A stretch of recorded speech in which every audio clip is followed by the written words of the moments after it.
போர்னு வந்துட்டாலே பொருளாதார பிரச்சனை பெருசாகும். அந்த பொருளாதார பிரச்சனை எப்படி பேசலாம்னா, ஹர்மோஸ் வந்து பெருசாக ஓப்பன் ஆகலை அப்படிங்கும்போது இந்தியாவுக்கு என்ன பிரச்சனை?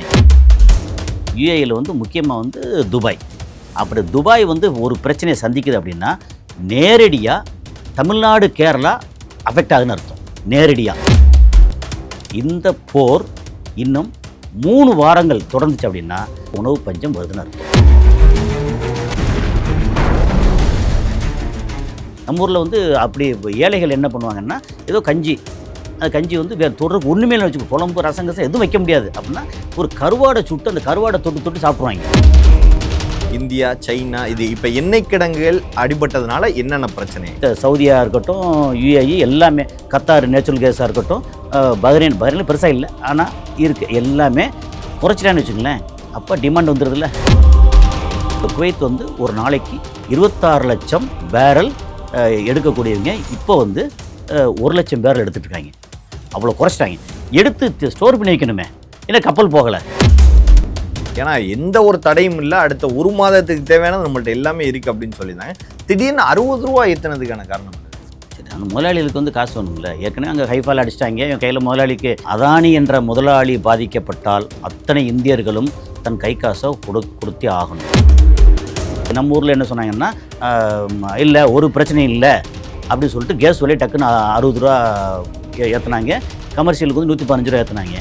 சரி, நமக்கு வந்து எனஃப் ஸ்டாக் கையில் வச்சுருக்கோம், கவலைப்படாதீங்க, நம்ம வந்து பெட்ரோல் டீசல் விலை ஏறாது அப்படின்னு சொன்னாங்க. அவங்க சொல்லாமல் இருந்தாலும் பயம் இல்லை, சொல்லிட்டா பயம்தான்.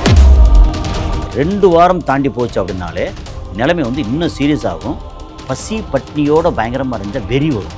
நம்ம சாருக்கு முன்னாடி 4 பேரை போட்டு தள்ளிட்டு சாகமுண்டான்னு வரும். பெட்ரோல் டீசல் விலை வந்து ஏறுறதுக்கான வாய்ப்பு அதிகம்.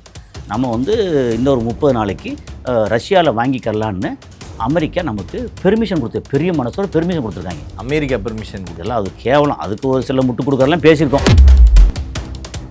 நேரில் அனைவருக்கும் வணக்கம். இன்றைய நமது நேர்காணல் நம்முடைய இணைந்திருப்பவர் சர்வதேச செய்தி பகுப்பாய்வாளர் திரு காசாலி அவர்கள். சார் வணக்கம். வணக்கம். போர் தொடங்குறதுலேருந்து பல்வேறு இழப்புகள், ஒவ்வொரு நாடுகளுக்கும் என்னென்ன இழப்புகள் நம்ம ஆல்ரெடி பேசியிருக்கோம் சார். ஆனால் இப்போ எண்ணெய் கிடங்குகளில் அட்டாக் பண்ணது மூலமாக ஈரான் எண்ணெய் கிடங்குகளில் அட்டாக் பண்ணியிருக்காங்க. ஈரான் மீண்டும் இஸ்ரேலோட இதில் அட்டாக் பண்ணியிருக்காங்க. மெயினாக இந்த எண்ணெய் கிடங்குகளில் அட்டாக் பண்ணது மூலமாக என்னென்ன பிரச்சனைகள் ஏற்படும் சார் சர்வதேச அளவில்? போர்னு வந்துட்டாலே பொருளாதார பிரச்சனை பெருசாக வரும். ஓகே, அந்த பொருளாதார பிரச்சனை எப்படி பேசலாம்னா, ஈரானோட பொருளாதார பிரச்சனை ஏன்னா அந்த எண்ணெய் ஸ்டோரேஜ் இருக்கு இல்லையா, அதை அடித்தது ஒரு 7 இடத்துல அடித்ததை சொல்கிறாங்க இல்லையா, அதனால் ஈரானுக்கு என்ன பிரச்சனை, அதனால் சைனாவுக்கு என்ன பிரச்சனை, ஏன்னா அது சைனாவுக்காக ரிசர்வ் பண்ணி வைக்கிறது என்ன பிரச்சனை, அப்புறம் திருப்பி வந்து ஹைஃபா போர்ட்டில் இவங்க அடித்தது, அப்போது இஸ்ரேலுக்கு என்ன பிரச்சனை, சரி, அப்புறம் ஹர்மோஸ் வந்து பெருசாக ஓப்பன் ஆகலை அப்படிங்கும்போது இந்தியாவுக்கு என்ன பிரச்சனை. ஓகே, சர்வதேச அளவில் இப்போ வந்து எண்ணெய் குரூடாயிலோட விலை எப்படி ஏறி இருக்குது. அது இல்லாமல் யுஏஇ இருக்குல்ல, யுஏஇயில் வந்து முக்கியமாக வந்து துபாய். அப்படி துபாய் வந்து ஒரு பிரச்சனையை சந்திக்குது அப்படின்னா நேரடியாக தமிழ்நாடு கேரளா அஃபெக்ட் ஆகுதுன்னு அர்த்தம். நேரடியாக. ஓகே, ஏன்னா நம்ம மக்கள் அங்கே அவ்வளோ இருக்காங்க, நம்ம மக்கள் அவ்வளோ இன்வெஸ்ட் பண்ணியிருக்காங்க. அப்புறம் அங்கேருந்து நிறையா அமௌண்ட் வந்து ஆர்பிஐ வழியே எக்கச்சக்கமாக இங்கே வந்து சேருது. இது எல்லாமே ஸ்ட்ரகிள் இருக்குது அப்படின்னு. ஸோ இதை பற்றி பேசணும்னா நம்பர் 1 வந்து என்ன இப்படி பிரித்து பேசிட்டோம்னா வந்து நம்ம நேயர்களுக்கும் ஈஸியாக இருக்கும். ஆமாம், இதெல்லாம் ஒன்று. அதுக்கு முன்னாடி இன்னொன்று வந்து உணவு பிரச்சனைன்னு ஒன்று சொன்னீங்க. பொருளாதாரம், உணவு. ஓகே, ஃபஸ்ட்டு உணவுல ஆரம்பிச்சு. இப்போ என்னென்னா, உணவு பிரச்சனை வந்து எங்கெல்லாம் உணவு பிரச்சனை வரும், எங்கே விளைய வைக்கிறாங்களோ அங்கே உணவு பிரச்சனை வராது.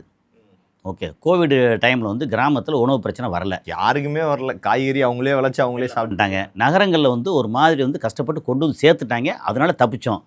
ஓகே, அது மாதிரி இந்தியாவில் உணவு பிரச்சனை படார்னு வராது, பாகிஸ்தானில் வராது, பங்களாதேஷில் வராது, அரபு நாடுகளில் உணவு பிரச்சனை வரும். எல்லா நாடுகளையுமே அரபு நாடுகளில் வருமா சார்? இல்லை, அரபு நாடுகளில் விளைச்சல் கிடையாது, அது பாலைவனம். அங்கே விளையிறது எல்லாமே பெட்ரோல், குரூடாயில். ஸோ குரூடாயில் வச்சு பெரிய அளவுக்கு காசுக்கு விற்று எல்லாம் பண்ணாங்கல்ல. அப்போது சவுதி அரேபியா எடுத்திங்கன்னா அங்கே வந்து கோதுமை விளையுது. ஓகே, கோதுமை வந்து ஒரு 15 லட்சம் டன்னு வந்து அங்கே விளையுது. ஓகே, ஒரு 30-31 லட்சம் டன் வந்து வெளிநாட்டிலேருந்து வாங்குறாங்க. அங்கே வந்து கிட்டத்தட்ட ஒரு 3.25 கோடி பேர் அங்கே இருக்காங்க. அதில் 2 கோடி பேர் லோக்கல் அரப்ஸும் ஒரு 1.25 கோடி பேர் வந்து வெளிநாட்டிலேருந்து வந்தவங்க. நம்ம இந்தியாவிலேருந்து பாகிஸ்தான், பங்களாதேஷ், இது ஸ்ரீலங்கா, பிலிப்பைன்ஸு, ஆஃப்ரிக்காவிலேருந்து, அப்புறம் பக்கத்தில் சவுதி அரேபியானா அங்கே பக்கத்தில் நான் ஜிசிசி கண்ட்ரி இருக்காங்க இல்லையா, ஜோர்டானு, லெபனானு, பாலஸ்தீனு, எகிப்து இப்படின்னு அந்த மாதிரி அவ்வளோ பேர் வந்து சேர்ந்தவங்க கிட்டத்தட்ட 1.25 கோடி பேர். அப்போ மொத்தம் 3.25 கோடி பேர் வந்து சவுதி அரேபியாவில் இருக்காங்க. அதுக்கு தேவைப்படுற கோதுமை அது மட்டுமே நமக்கு வந்து ஒரு 31 லட்சம் டன்னு வருஷத்துக்கு. அப்புறம் மாதத்துக்கு ஒரு 2.5 லட்சம் டன் வந்து வெளிநாட்டிலேருந்து இறக்குமதி ஆகணும். அது வந்து சில சவுத் அமெரிக்காவில் கொஞ்சம், அப்புறம் இந்தியா பாகிஸ்தானில், தாய்லாந்து, இப்படி பல நாடுகளில் அங்கேருந்து வருது. அப்புறம் அரிசியும் அதே மாதிரி major exporter to Saudi Arabia India Pakistan தான். ஓகே, அங்கே வந்து அது வந்து ஒரு பெரிய அமௌண்ட்டு, பெரிய குவான்டிட்டி. அப்புறம் மீட்டு, பீஃபு, மட்டன், அது இல்லாமல் ரொம்ப முக்கியமாக வெஜிடபிள் எடுத்திங்கன்னா கிட்டத்தட்ட ஒரு சவுதி அரேபியாவுக்கு, ஏன்னா இந்த டேட்டாலாம் கலெக்ட் பண்ணிட்டு என்னோடது வந்து நம்ம கசாலி கோட்ஸ் அதில் வந்து டீட்டெயிலாக போட்டிருக்கேன். அதுக்கான கொஞ்சம் டீட்டெயில் சொன்னால் நம்ம நேர்களுக்கு புரியும்ல. வெஜிடபிள் எடுத்தோம்னா பெருசாக என்ன செய்வோம் வெஜிடபிளில், கத்திரிக்காய், வெண்டைக்காய், மிளகா, இது வந்து மைனர் அங்கே. அதனால் வெங்காயம், தக்காளி, இது வந்து எல்லா நாட்டு மக்களும் எல்லா நேரத்துலையும் சாப்பிடக்கூடிய வெஜிடபிள்ஸ். ஒரு வெங்காயம் விலை ஏறிச்சு அப்படின்னா ஆட்சி மாறும். நமக்கு தமிழ்நாட்டில் நடந்திருக்கு.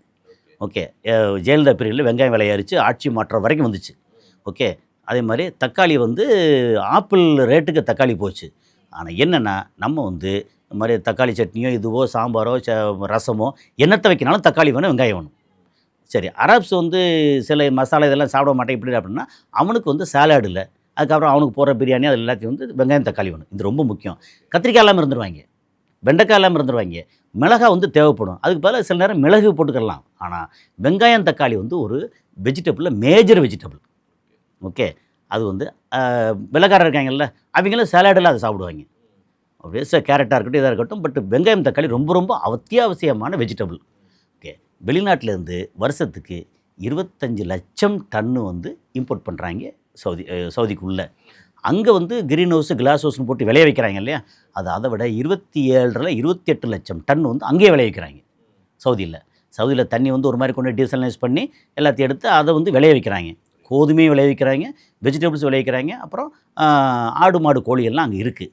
ஆனால் பெரிய அளவுக்கு இல்லாமல் இம்போர்ட் நிறையா பண்ணுறாங்க. அது சவுதி அரேபியா. சவுதி நிலத்தை வந்து நிறையா அக்ரிகல்ச்சர் நிலமாக கொஞ்சம் மாற்றிக்கிட்டு இருக்காங்க. நீங்கள் யுஏஇ எடுத்துட்டிங்கன்னா எப்படி பார்த்தாலும் அங்கே வந்து ஒரு 1,15 லட்சம் மக்கள் மொத்தம். அதில் சொந்த நாட்டு மக்கள் இருக்காங்கல்ல, அது 15 லட்சம் கூட இல்லை. கிட்டத்தட்ட 1 கோடி பேர் வந்து வெளிநாட்டு மக்கள். அந்த வெளிநாட்டில் நம்ம இந்தியா மக்கள் இருக்காங்கல்ல, அதில் 45 லட்சம் பேர் இருக்காங்க. 45-50 லட்சம் பேர் பக்கம் இருக்காங்க. ஸோ இது வந்து இந்த கணக்கு வந்து எதுக்குன்னா பார்க்குறவங்களுக்கு ஒரு சுவாரஸ்யம் வரும். அப்போ அந்த 45 லட்சம் பேர்லேயும் அதிகமாக யார் இருப்பா, மலையாளி இருப்பாங்க, கேரளா. ஏன்னா அங்கே வந்து ஃபுல்லாக எக்கச்சக்கமாக அங்கே இருக்கிறது கேரளாக்காரங்களோட சேவை வந்து அந்த நாடு இவ்வளோ தூரம் வளர்ந்துருக்கு. கேரளாக்காரங்களோட சேவை ரொம்ப முக்கியம். தமிழ்நாடு, ஆந்திரா, லேபர்லேருந்து ஆஃபீஸ் ஒர்க்லேருந்து அத்தனை ஒர்க்கும். ப்ளஸ் வந்து இப்போது நிறைய இன்வெஸ்ட்மெண்ட் வேறு, நேரடியாக இன்வெஸ்ட்மெண்ட் ஆகும், மறைமுகமாக இன்வெஸ்ட்மெண்ட் ஆகும். இங்கே நம்ம வந்து துபாய் மட்டும் எடுத்துக்கிடுவோம். இப்போ துபாய் எடுத்தோன்னா கிட்டத்தட்ட அவங்களுடைய ஜிடிபி இந்த இது இருக்கு இல்லையா, அது என்ன சொல்லணும்னா 15 லட்சம் கோடி. ஓகே, வருஷத்துக்கு. அதில் 1 லட்சம் கோடி வந்து இந்தியாவிலேருந்து போகும், இந்தியா இன்வெஸ்ட்மெண்ட்டு, அது நேரடியாக. அப்போது ஆர்பிஐ மூலமாக, ஆர்பிஐ இல்லாமல் வந்து ஹவாலா மூலமாக எவ்வளோ பேருக்குன்னு நினைக்கிறீங்க? நமக்கு இங்கே அரசியல்வாதி வந்து எக்கச்சக்கமாக காசு வச்சுருப்பாங்க. ஒரு 5,000 கோடி 10,000 கோடி அப்படின்னு ஒவ்வொருத்தரும் வந்து அனுப்பிச்சு அங்கே வந்து கடை வைக்கிறேன், இதை வைக்கிறேன், ரெஸ்டாரண்ட் வைக்கிறேன், இதை செய்கிறேன்னு சொல்லி எல்லாம் பண்ணுவாங்கல்ல. பெரிய பெரிய கம்பெனி ஆரம்பிக்கிறேன், ஒரு கார் கம்பெனி, இந்த கம்பெனி ஃபெசிலிட்டி மேனேஜ்மெண்ட்டு அப்படின்னு அங்கே கம்பெனி வச்சுருக்கேன், அங்கேருந்து பணம் வந்திருக்கு, அந்த பணத்தை இங்கே அனுப்புகிறேன். ஈவன் நம்ம இதில் சொல்லப்போனால் சில நடிகர்கள்லாம் வந்து அங்கே போய் வீடு வாங்கி இருக்காங்கல்ல, என்ன சொன்னாங்க, இப்போ இங்கே வந்து ஒரு 50 கோடி ரூபா சம்பளம் அப்படின்னா, சரி அந்த 50 கோடி நம்ம ஊரில் வாங்கினோம்னா ஒரு 15 கோடி ரூபா டேக்ஸ் கட்டணும், எனக்கு பணத்தை வந்து துபாயில் கொடுத்துருங்க அப்படின்னா 50 கோடிக்கு 50 கோடி அங்கே வந்துடும். அதை வந்து அங்கேருந்து இந்தியாவுக்கு அனுப்பும்போது டேக்ஸ் கிடையாது. ஸோ இது எல்லா இதுவும் கணக்கு பண்ணி பார்த்திங்கன்னா இது எல்லாமே டேக்ஸ் இல்லாதனால. ஓகே, அங்கே வந்து மினிமம் டேக்ஸ் உண்டு இப்போ. ஓகே, 5% இந்த மாதிரி மினிமம் டேக்ஸ் வாட் இதெல்லாம் உண்டு. அங்கே நான் பிஸ்னஸ் பண்ணுறேன் அப்படின்றது, இந்த மாதிரி ரியல் எஸ்டேட் பண்ணுறேன், பிஸ்னஸ் பண்ணுறேன், அந்த பணம் இங்கேருந்து அனுப்பும்போது ஹவாலா மூலம் அனுப்பிச்சிக்கலாம். அனுப்பிச்சு கையில் காசு கிடச்சிச்சு, அக்ரிமெண்ட் போட்டாச்சு, படத்தில் நடிக்கிறேன், அப்புறம் இந்த நடிக்கிற வர லாபங்கள் என்ன இருந்தாலும் எனக்கு துபாயில் திராமில் கொடுங்க அல்லது டாலரில் கொடுங்க, முடிஞ்சு போச்சா. இந்த மாதிரி அங்கே வந்து ஒரு 1 லட்சம் கோடி நேரடியாக போச்சு அப்படின்னா கிட்ட ஒரு 4-5 லட்சம் கோடி வந்து மறைமுகமாக போகும். ஸோ துபாயோட பொருளாதாரத்துக்கு தமிழ்நாடு இந்தியாவோட பங்களிப்பு ரொம்ப ரொம்ப அதிகம். ஆனால் விளைச்சல்னு பார்த்திங்கன்னா அரிசி விளையாதுங்க, அரிசிக்கு தண்ணி நிறையா வேணும், விளையாது. அப்புறம் கோதுமை பெருசாக ஒன்றும் விளையலை. வெஜிடபிள்ஸு ட்ரை பண்ணுறாங்க. ஓகே, ஒரு 15 லட்சம் டன்னு வந்து தேவைப்படுது அப்படின்னா அங்கே வந்து மேபி வந்து ஒரு ஒரு 1000 டன்னு 2000 டன்னு 5000 டன்னு இவ்வளோ தான் அங்கே விளையுது. ஏன்னா கிரீன் ஹவுஸு கிளாஸ் ஹவுஸ்னு போட்டு அதுக்கு தண்ணியை வந்து நிறையா செலவு பண்ணணும், அதெல்லாம் பண்ண முடியலை. வெர்டிக்கல் ஃபார்மிங் வந்து ட்ரை பண்ணிட்டு இருக்காங்க இப்போது. மேபி இன்னும் ஒரு 10-15 வருஷம் கழித்து பார்த்தீங்கன்னா அங்கே வந்து அவங்க தேவைப்படுற வெஜிடபிள் அங்கேயே விளைய வச்சுருவாங்க. அது ஹைட்ரோஃபோனிக்னு சொல்லி, அது மண்ணே இல்லாமல் வெறும் தண்ணியில் வந்து வளர்கிற மாதிரி. நம்ம கீழே வெறும் தண்ணி இது மட்டும் போட்டு அது இந்த சிஸ்டம் அது அப்படி பண்ணும்போது இப்போ வந்து இது இவ்வளோ தூரம் விளக்கம் சொன்ன காரணம் என்னென்னா, அந்த மக்களுக்கு வந்து இப்போது சூப்பர் மார்க்கெட்டில் நம்ம முதல்ல லூலு தெரியும், யூசுஃப் அலி நம்ம இங்கே கோயம்புத்தூரில் இருக்குது. ஆமாம், லூலு வந்து அங்கே ரொம்ப பெருசாக வச்சுருக்காங்க. அது வந்து பெரிய super market, hyper market. Okay, என்னென்னா இருக்கிற அத்தனை பொருள் அங்கே இருக்குது, உணவுப் பொருள் முதற்கொண்டு. அப்போ உணவுப் பொருள் அரிசி, கோதுமை இதெல்லாம் வந்து 6 மாதம் 1 வருஷம் கூட வச்சு பண்ணியிருக்கலாம். அங்கே அந்த நாட்டில் இப்போ இருக்கிற ஸ்டாக் வந்து அவங்க சொல்லியிருக்குது ஒரு 4லேருந்து 5 மாத ஸ்டாக் வந்து ஃபுல்லாக வச்சுருக்காங்க. ஓகே, அது ஓகே. அரிசி, பருப்பு, கோதுமை இதெல்லாம் வந்து ஓகே. அந்த சீரியலில் அது ஓகே. பருப்புன்னு எடுத்தாச்சா பல்சஸில் கொஞ்சம் பருப்பெல்லாம் இருக்குது, அது பிரச்சனை இல்லை. அதே நேரத்தில் வெஜிடபிள்ஸ் எப்படி பார்த்தாலும் 1 மாதம் 1.5 மாதத்துக்கு மேலே தாங்காது. ஓகே, என்னென்னா 15 நாளைக்கு முன்னாடி வெங்காயம் துபாயில், நேற்று நான் டீட்டெயில் போகிறேன், அங்கே வந்து ஃபோனில் பேசிகிட்டு இருந்தேன் நண்பர்கிட்ட, எப்படி இருக்குது என்ன இருக்குதுன்னு பார்த்தா ஒரு கிலோ வந்து 1.5 திராம் இருந்தது. சில இடங்களில் 2 திராம் 2.5 திராம் வரைக்கும் இருந்தது ஒரு கிலோ. 2 திராம்னு எடுத்திங்கன்னா கிட்டத்தட்ட இன்ட்டு 25 அப்படி போட்டிங்கன்னா 50 ரூபா நம்ம ரூபாய்க்கு. இன்றைக்கி வந்து அது 10 திராம் 250 ரூபா வெங்காயம் விலை ஒரு கிலோ. தக்காளி அது மாதிரி ஏறிடுச்சு. அப்புறம் லீஃபி வெஜிடபிள்னு சொல்லி அங்கே வந்து நிறைய சாலாடு, கீரை இந்த ஐட்டங்கள் கொஞ்சம் போகும். அதுக்கப்புறம் மற்ற எல்லாமே விலை வந்து டக்குன்னு ஏறி இருக்குது இப்போ. ஓகே, இப்போ அப்படின்னா விலை ஏறிடுச்சு, ஆனால் ஸ்கேர்சிட்டின்னு சொல்லணும்ல, அவைலபிள். இப்போ நமக்கு வந்து இன்றைக்கி 10 கிராம் கொடுத்து கூட வாங்க தயாராக இருக்காங்க. இல்லை இது வந்து நான் 20 கிராம் கூட கொடுத்து வாங்கிடுறேன், வேணும்ல, அவைலபிள் வேணும்ல. இந்த அவைலபிலிட்டி ஏற்கனவே கொஞ்சம் ஷார்ட்டேஜ் வந்தவுடனே லூலுவோட ஓனர் என்ன பண்ணாருன்னா ஒரு ஃப்ளைட்டில் 80 டன்னு காய்கறியை கொண்டு போய் இறக்கியிருக்கதா நேற்று இறக்கிறதா தகவல். அது 80 டன் எந்த மூலைக்கு? இப்போதைக்கு கொஞ்சம் சமாளிப்பாங்க. இந்த போர் இன்னும் 3 வாரங்கள் தொடர்ந்துச்சு அப்படின்னா அரபு நாடுகளில் உணவு பஞ்சம் வருதுன்னு அர்த்தம். வெறும் சோத்தையா காய்ச்சி நம்ம ஊரில் கஞ்சி குடிக்கிற மாதிரி கருவாடை தொட்டி கஞ்சி குடிப்பாங்க. நம்ம ஊரில் வந்து அப்படி ஏழைகள் என்ன பண்ணுவாங்கன்னா ஏதோ கஞ்சி, அந்த கஞ்சி வந்து வேறு தொடுறதுக்கு ஒன்றுமே இல்லை வச்சுக்கோ, குழம்பு ரசங்கசம் எதுவும் வைக்க முடியாது. அப்படின்னா ஒரு கருவாடை சுட்டு அந்த கருவாடை தொட்டு சாப்பிட்ருவாங்க. ஊறுகாய் கருவாடு. ஆமாம், ஊறுகாய் நம்ம ரொம்ப ஊறுகாய் கருவாடு அங்கே அப்படி சாப்பிட முடியுமா? வேறு வழியிலன்னு அது சாப்பிட்டாகணும். அப்போது அரிசி இருக்குது, சரி அந்த அரிசி வந்து என்ன ஆகும்னா, ஐயோ இன்னும் 4 மாதம் தானே ஸ்டாக் இருக்குது, இன்னும் 1 மாதம் 1.5 மாதம் போய்கிட்டே இருக்குது அப்படின்னா அரிசியோட விலை வந்து டபுள் ட்ரிபிள் ஆகும். இப்போவே நிறையா விலைவாசி ஏறி இருக்கதா எனக்கு வந்து வாட்ஸ்அப்பில் மெசேஜ் வந்துக்கிட்டே இருக்குது. இதில் இது இந்த விலை இவ்வளோ 2 மடங்கு ஏறி இருக்குது, 5 மடங்கு ஏறி இருக்குது, 3 மடங்கு ஏறி இருக்குது அப்படின்னு விலையை பூரா எனக்கு போட்டே இருக்காங்க. நம்ம நேராக போய் பார்க்க வேண்டியதில்லை, ஆனால் அங்கேருந்து வர ஃபீட்பேக் வருது இல்லை, அது வந்து பயங்கரமாக வருது. ஸோ விலைவாசி அங்கே ஏறுது.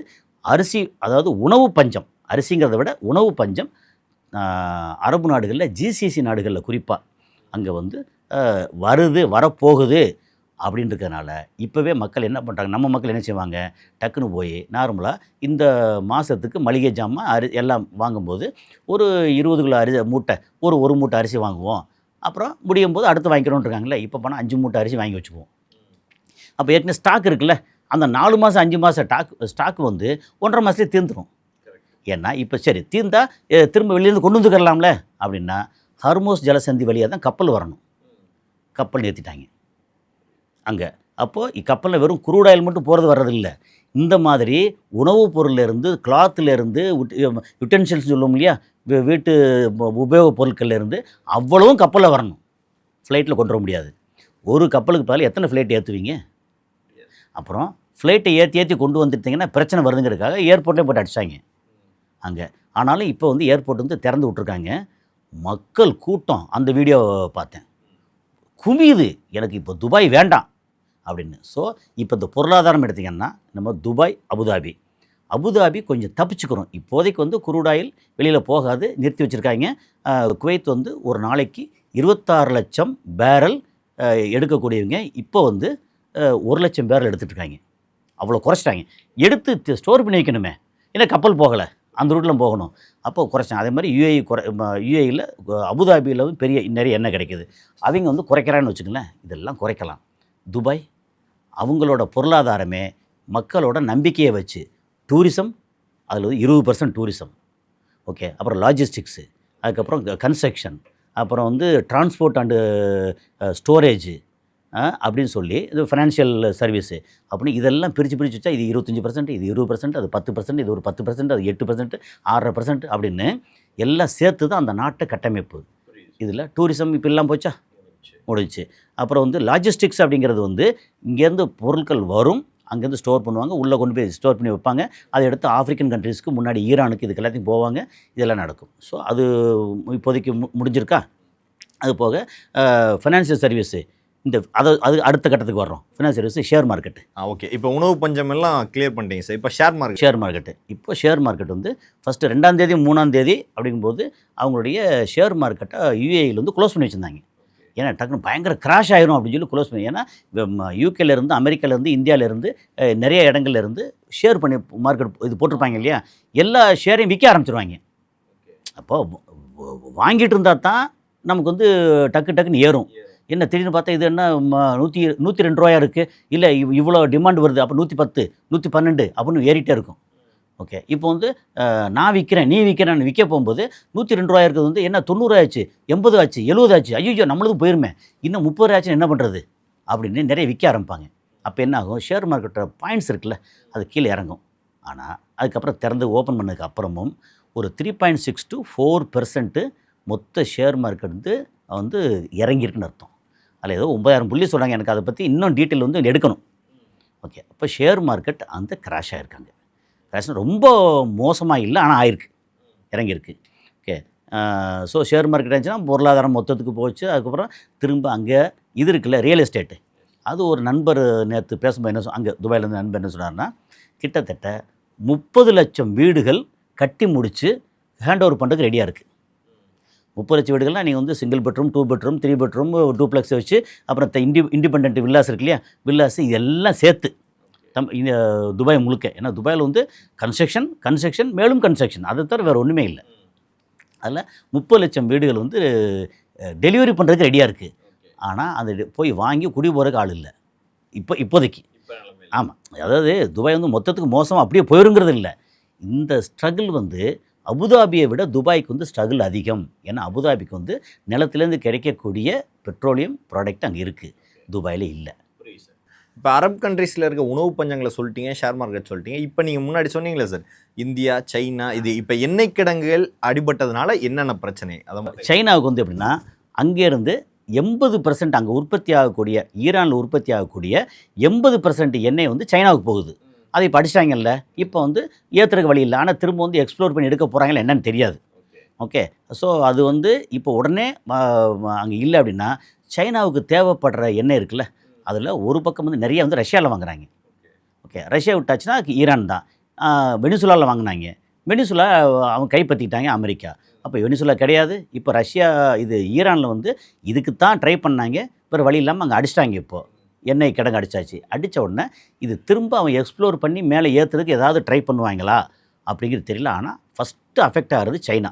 இது அடித்த உடனே எண்ணெய் கப்பல் வந்து போயிட்டு திரும்பி சைனாவுக்கு போகணுமே, அதுக்கு வேறு வழி இல்லை. சரி, இப்போது சர்வதேச அளவில் ஏற்கனவே சொன்னேன், இப்போ பேசிக்கும்போது சொன்னோம், குவைத் வந்து 26 லட்சம் பேரல் உற்பத்தி பண்ணுறது, இப்போ 1 லட்சம் பேரல் உற்பத்தி பண்ணியிருக்காங்க. அதே மாதிரி சவுதியாக இருக்கட்டும், யுஏஇ எல்லாமே, கத்தார் நேச்சுரல் கேஸாக இருக்கட்டும், பஹ்ரைனில் பெருசாக இல்லை, ஆனால் இருக்குது, எல்லாமே குறைச்சிட்டான்னு வச்சுங்களேன். அப்போ டிமாண்ட் வந்துடுதுல்ல.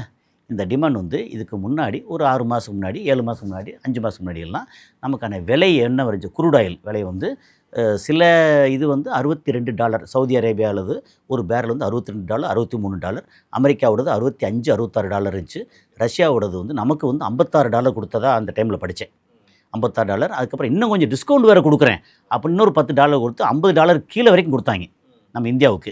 அதை 42-43% வரைக்கும் முன்னாடி 6% நம்ம இந்தியாவோட தேவைக்கு வந்து 6% வாங்கிட்டு இருந்தோம். அதை 42% மாற்றணும். அப்போ தான் வந்து எரிச்சல் பட்டு ட்ரம்ப் சொன்னது, அங்கே வாங்கக்கூடாது அப்படின்னு சொல்லி 25% டாரிஃப் வந்து 50% ஆக்குனது.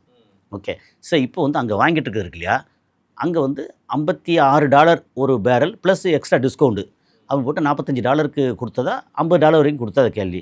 இன்றைக்கி அதோட ரேட் வந்து இன்றைக்கி காலையில் படிக்கும்போது அதோட ரேட் வந்து $100 தாண்டி நேற்று முந்தானாள் போகும்போது $90-93 இருந்துச்சு பேரல். அப்போ தான் வந்து நம்ம ஊரில் என்ன சொன்னாங்கன்னா, இல்லை ஒரு பிரச்சனையும் இல்லை அப்படின்னு சொல்லிட்டு கேஸ் விலையை டக்குன்னு ₹60 ஏற்றுனாங்க. கமர்ஷியலுக்கு வந்து $115 ஏற்றுனாங்க.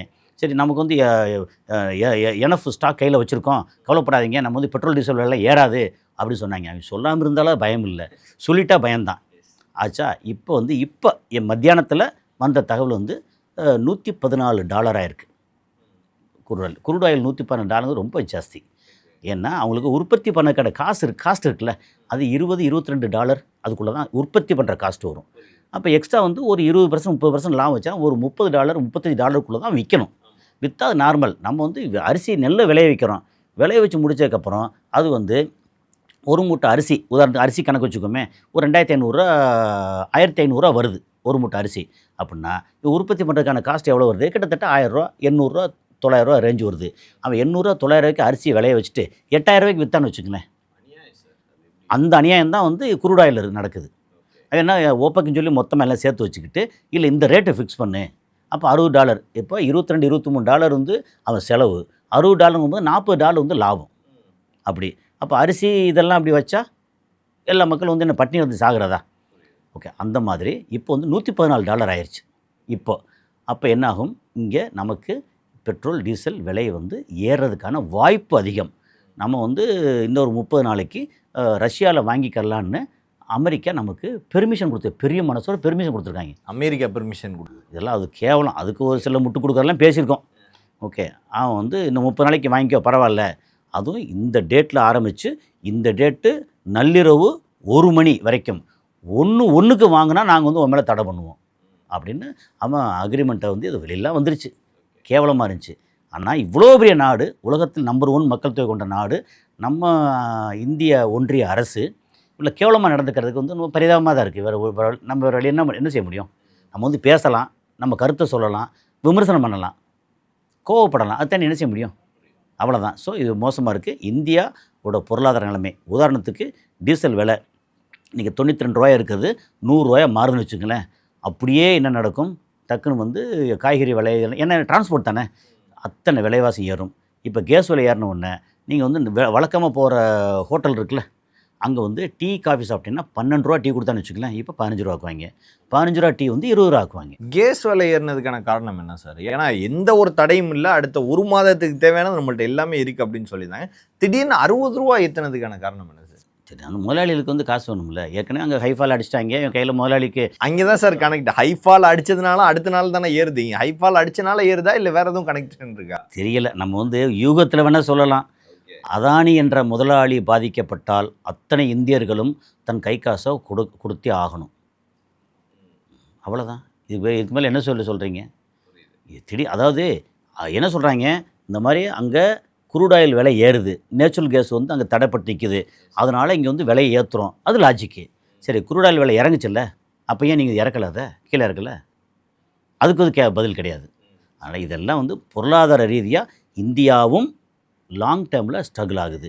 என்னென்னா இந்த போர் வந்து இன்னும் ஒரு வாரத்துக்குள்ளே ஒரு மாதிரி சமாதானமாகி சமரசமாகி முடியணும்.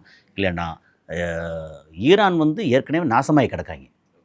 ஈரான் மக்களில் ஏகப்பட்டவர் செத்துட்டாங்க, கட்டடம் அடி விட்டுறாங்க, இது அடிச்சிருச்சு, இன்னும் திரும்ப நீர்நிலை அடிச்சிட்டாங்க அங்கே. ஓகே, நீர்நிலை அடித்த மக்கள் தாகத்தோடு இருக்காங்க. ஏற்கனவே விவசாயம் பண்ண முடியாமல் இங்கேருந்து அந்த பக்கம் போன மேகத்தை பூரா வந்து க்ளவுட் சீடிங் பண்ணி எல்லாத்தையும் 20 வருஷமாக தடுத்தாங்கன்ற கோவம் வேறு ஈரானுக்கு. யார்? UAE தடுத்தாங்கன்னு சொல்லி.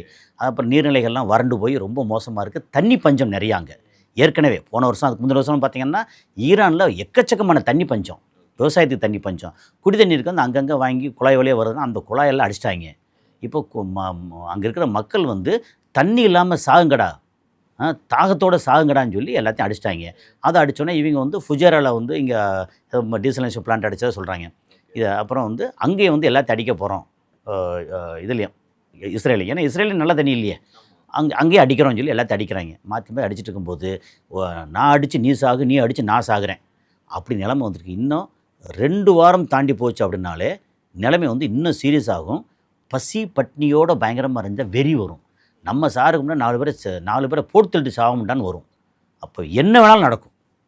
ஈரான் என்ன வேணா நடக்கும். இல்லை ஈரான் மட்டும் இல்லை, ஈரானுக்கு எதிராக நடக்கிறது. அப்போ இதுக்கெல்லாம் காரணம் யாரான்னா அமெரிக்கா, இஸ்ரேல் அப்படின்னா எல்லாம் சேர்ந்து இஸ்ரேல் பக்கம் அந்த பக்கம் நுழைஞ்சானே இஸ்ரேல் இன்னும் நாசமாக போயிரு, ஏற்கனவே நாசமாகிட்டு இருக்கு. அப்புறம் இந்த பக்கம் இந்த அரபு நாடுகள்லாம் சேர்ந்து ஈரான் ஏன் இவ்வளோ பண்ணுறான் அப்படின்னு ஈரான் மேலே கொதிச்சாங்கன்னா, கொதிச்சோன்னா அப்புறம் என் கையில் வந்து பெருசாக ஆயுதங்கள் கிடையாது, என்ன வேணாலும் நடக்கும்.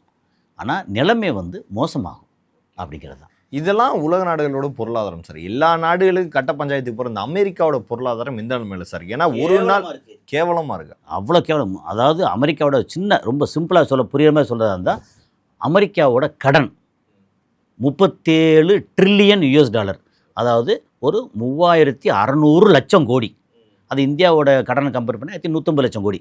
இந்த 150 லட்சம் கோடி எங்கே, 3600 லட்சம் கோடி எங்கே? இப்போ தமிழ்நாட்டோட கடன் என்ன சொல்கிறாங்க வந்து 9 லட்சம் கோடி. 5 லட்சம் மாதிரி இருந்துச்சு, ஒரு 4 லட்சம் கோடி எக்ஸ்ட்ரா வாங்கி 9 லட்சம் கோடி. ஸோ தமிழ்நாட்டோட கடன் 9 லட்சம் கோடி. ஆனால் இங்கே டெவலப்மெண்ட் நல்லா இருக்குது, கடன் வாங்கி அதை வந்து இந்த மாதிரி டெவலப் பண்ணிகிட்ருக்கோன்னு சொல்கிறாங்க இல்லையா, அது ஒரு பக்கம். இந்தியாவோட கடன் எடுத்திங்கன்னா முன்னாடி இருந்தோட அந்த கடந்த 12 வருஷத்தில் எக்கச்சக்கமாக வாங்கியிருக்காங்க. ஒரு 150 லட்சம் கோடி 150 லட்சம் கோடின்னு கேள்விப்படுறேன். ஓகே, இங்கே 150 லட்சம் கோடி கடன். அமெரிக்காவோட கடன் வந்து 3600 லட்சம் கோடி. சரி, அவன் வந்து கட்டுற வட்டி இருக்குல்ல, பாண்டு மூலமாக அந்த மாதிரி வெளிநாடுகளுக்கு அங்கே உள்ள மக்களுக்கு, அங்கே பாண்டு வாங்கியிருப்பாங்கல்ல மக்கள் எல்லாத்துக்கும், அவன் வந்து வருஷத்துக்கு கட்டக்கூடிய வட்டி மட்டும் 110 லட்சம் கோடி. ஆனால் ஒரு நாள் போர் செலவு எவ்வளோ சார் அமெரிக்காவுக்கு ஆகுது? அது கரெக்டாக தெரியலைங்க, யாருமே நானும் தேடி பார்த்துட்டேன். ஆனால் இது வரைக்கும் வந்து பில்லியன் அண்டு பில்லியனில் செலவு பண்ணியிருக்காங்க இந்த போரில் மட்டும். ஈரானுக்கு எதிரான போரில் மட்டும் வந்து அவன் வந்து 300 பில்லியன்றாங்க, 500 பில்லியன்றாங்க, ட்ரில்லியன் இப்போ பக்கத்தில் போய்கிட்டு இருக்கு. ஓகே, போச்சுன்னா இன்னும் மோசம்தான். அவங்க எல்லாத்தையும் வந்து சவுதி அரேபியா, UAEல வந்து திருப்பி வந்து வசூல் பண்ணணும். அவங்க தர அளவுக்கு இருக்காங்க, என்ன அவங்களே அடி வாங்கி கிடக்காங்க. இப்போது என்ன நடக்கும், முதல்ல அமெரிக்காவோட பொருளாதாரம், அமெரிக்கா நிலம் பரப்பு அப்படியே அழுகாமல் கிடக்கு, ஆனால் பொருளாதாரம் வந்து அவுட்டு. அதுக்கப்புறம் வந்து இவன் என்ன அடித்தாலும் திருப்பி அடித்தா கூட ஒன்றும் ஆக போகிறதில்ல. அமெரிக்கா வந்து நில குலைஞ்சு போய் கிடக்கு. அந்த நேரத்தில் பார்த்திங்கன்னா சைனா வந்து ஓரளவு ஸ்டேபிளாக தான் இருக்காங்க இன்னும். ஆனால் இங்கே அடித்த மாதிரி வந்து ஏதோ ஒரு காரணத்தை சொல்லி யுக்ரைன் மூலமாக ரஷ்யாவில் ஆயில் கிடங்கு அடித்தாங்கன்னா சைனா இன்னும் அவுட் ஆயிரும். அந்த மாதிரி அவங்க என்ன வேணால் பண்ணுவாங்க. ஸோ அந்த மாதிரி ஒரு சூழல் இருக்குது, என்ன நடக்க போகுதுன்னு தெரியல. ஆமாங்க. பல்வேறு சர்வதேச கேள்விகளுக்கு பதில் தமைக்காக மிக்க நன்றி சார். நன்றி.